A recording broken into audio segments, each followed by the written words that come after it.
निशांत जी आए, राजनीति में आए, लेकिन वो अपने पिता के कदम पर चल करके, हमको लगता है कि तेजस्वी जी से प्रेरणा लेकर ही निशांत जी राजनीति में आ रहे हैं। जिस तरीके से उनके पिताजी 2005 से अब तक करते आए हैं, कभी भाजपा के बैसाखी पर, कभी किसी की तरफ, कभी हमारे तरफ, कभी उधर। अनपढ़ लोग, उनकी पत्नी राबड़ी देवी मुख्यमंत्री की कुर्सी पर जा रही है, ये इसको परिवारवाद कर। नमस्कार, आप देख रहे हैं निष्कर्ष भारत और मैं हूं आपके साथ दिव्या पांडे। अभी हमारे साथ सीधी बातचीत करने के लिए महुआ से विधायक मुकेश रोशन है, इनसे बातचीत करेंगे, जानेंगे निशांत नीतीश के बेटे, उनकी राजनीति में आने से हलचलें काफी तेज हो गई है। एक तरफ तेज प्रताप यादव, लालू यादव के बेटे ने आरजेडी ज्वाइन करने की बात कह दी है, उस पर पलटवार नीरज कुमार ने कहा कि पहले उनका क्या अस्तित्व है उनके परिवार में वो क्लियर करें। क्या कहिएगा? देखिए, निशांत कुमार अगर राजनीति में आना चाह रहे हैं तो उनको कोई रोका तो नहीं है। निशांत जी आए, राजनीति में आए, लेकिन वो अपने पिता के कदम पर चल करके, और जिस तरीके से वो बैकडोर की राजनीति करते हैं उसी तरीके से बैकडोर की राजनीति करेंगे या फ्रंट फुट पर खेलने का काम करेंगे, ये स्टैंड क्लियर करना चाहिए। दूसरी तरफ आप सब लोग जान रहे हैं कि 2015 से जब से सक्रिय रूप से राजनीति में तेजस्वी जी का भागीदारी हुआ, उस समय के बाद से काफी युवाओं का जो भागीदारी है वो बढ़ा है, और राजनीतिक रूप से जिस तरीके से युवा राजनीति में आ रहे हैं, हमको लगता है कि तेजस्वी जी से प्रेरणा लेकर ही निशांत जी राजनीति में आ रहे हैं। और अगर आ रहे हैं तो उनका स्वागत है। समाजवादी विचारधारा के जो 2-4 प्रौधा हैं बिहार के, उसमें से आदरणीय लालू प्रसाद यादव जी, आदरणीय शरद जी, नीतीश जी, सब लोग आते हैं। लेकिन समाजवादी विचारधारा के लोग अगर रहेंगे तो जरूर राजनीति अच्छा होगा, और निशांत जी अगर आएंगे तो उनका स्वागत हम लोग करते हैं, लेकिन उनको स्टैंड क्लियर कर देना चाहिए कि वो चुनाव लड़ करके जनता मालिकों के आशीर्वाद से सदन में जाएंगे या फिर बैकडोर से राजनीति करेंगे। जिस तरीके से उनके पिताजी 2005 से अब तक करते आए हैं, कभी भाजपा के बैसाखी पर, कभी किसी की तरफ, कभी हमारे तरफ, कभी उधर जाकर के बैसाखी की राजनीति करने वाला जो काम कर रहे हैं उनके पिताजी, उसी तरीके से करेंगे राजनीति या फिर कुछ अलग करेंगे।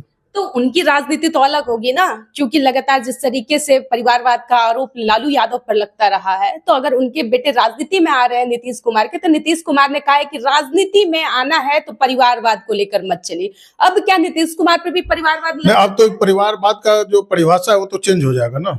अगर लालू जी के पुत्र अगर चुनाव लड़ते हैं तो उन पर परिवारवाद का आरोप आप लोग आरोप लगाते हैं या नीतीश जी आरोप लगाते हैं। अब तो अगर नीतीश कुमार जी के पुत्र अगर चुनाव लड़ेंगे तो ये तो परिवारवाद होगा नहीं। तो हमको लगता है परिवारवाद का जो परिभाषा है वो आप लोग चेंज कर देंगे। लेकिन नीरज सिंह बबलू जो है बिहार सरकार के मंत्री, उन्होंने कहा कि नीतीश कुमार पे परिवारवाद नहीं लग सकता। उन्होंने सारा कुछ क्लियर किया है कि नवी फेल मुख्यमंत्री बन सकते हैं, वो परिवारवाद है। अनपढ़ लोग, उनकी पत्नी राबड़ी देवी मुख्यमंत्री की कुर्सी पर जा रही है, ये इसको परिवारवाद करते हैं। आप सब लोग को पता है कि बिहार की प्रथम महिला मुख्यमंत्री राबड़ी देवी जी ने जो कार्य अपना समय में किया है, वो सामाजिक न्याय के तहत महिलाओं का मान और सम्मान बढ़ाने का काम किए। तेजस्वी जी जब राजनीति में आए तो युवाओं को काफी नौकरी और रोजगार देने का काम किए। 5 लाख युवाओं को नौकरी और रोजगार देने का काम किया। अरे अगर नीतीश कुमार दिए तो आज 2-2 डिप्टी सीएम है, क्यों नहीं दे रहे हैं? आज काम थोड़ी होता है मुकेश जी, बात करते हैं, जो जिस विभाग का मंत्री होता है वो कार्य योजना तैयार करता है और तभी कैबिनेट में जाता है या मुख्यमंत्री जी के पास जाता है। जब तक आपके पास कोई विजन नहीं होगा तब तक आपका कोई भी विकास का काम नहीं आगे बढ़ सकता है।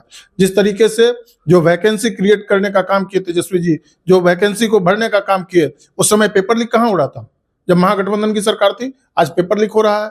उस समय भी कहते हैं, उस समय भी पेपर लीक होता, कोई पेपर लीक नहीं हुआ, ना कोई परीक्षा कैंसिल हुआ 17 महीना में। आप उठा करके देख लीजिए, 17 महीने में जब एग्जाम चल रहा था उस समय पेपर लीक आप नहीं, कोई परीक्षा लीक नहीं हुआ, ना पेपर लीक हुआ, ना परीक्षा कैंसिल हुआ। लेकिन आज 2-2 डिप्टी सीएम है, कितने लोगों को नौकरी दे रहे हैं? 5 लाख युवाओं को नौकरी का नियुक्ति पत्र बांटा गया एक दिन के अंदर, ऐतिहासिक गांधी मैदान से। तेजस्वी जी उस समय डिप्टी सीएम थे, शिक्षा मंत्री चंद्रशेखर जी थे। आज क्यों नहीं बांटा जा रहा है उस तरीके से? बंद कमरे के अंदर आप क्या कर रहे हैं? नीतीश जी कितने लोगों को नौकरी दे रहे हैं ये भी बताना चाहिए। वहां तो पत्रकार लोगों को भी एंट्री नहीं है। अभी कुछ दिन पहले नीतीश कुमार ने नौकरियां दी। सम्राट चौधरी का कहना है कि जो काम है मुख्यमंत्री का वो मुख्यमंत्री कर रहे हैं, हमारा जो काम है हम कर रहे हैं।